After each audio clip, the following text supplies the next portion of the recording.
So I just read Journey into Mystery number 92 from May of 1963, where once again Thor comes up at odds with Loki.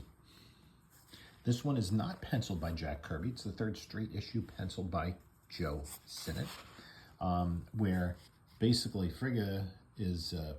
Neri, who is Frigga's, Odin's wife's handmaid, encounters Heimdall and asks where Loki is. Loki's all chained up, but he has a plan. He's going to use his magic.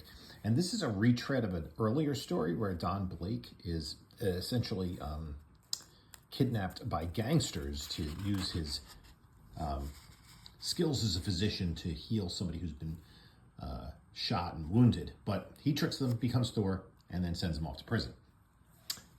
So we have a little cameo here of Jane Foster. A text story, The Remedy Oil.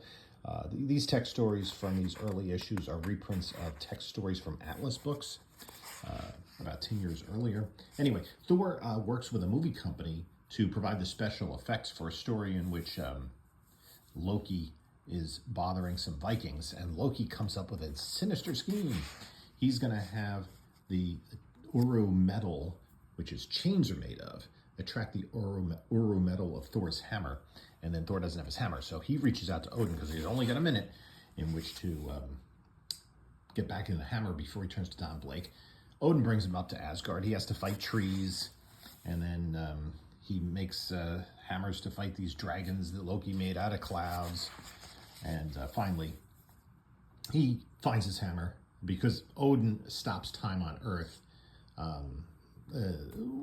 for some reason. So yeah, and Loki is once again imprisoned, and he's going to be sent free. So anyway, then The Man Who Hated Monstro by Stan Lee, Larry Lieber, and Paul Reinman, about this really nasty circus trapeze artist who doesn't like the new star attraction, the giant ape.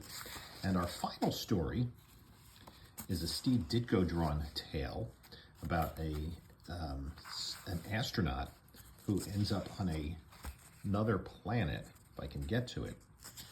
I Used to Be Human by Leon Ditko.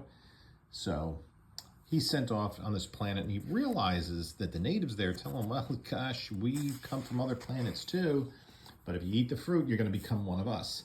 And then he's really worried because I think his Uncle Ben is dead.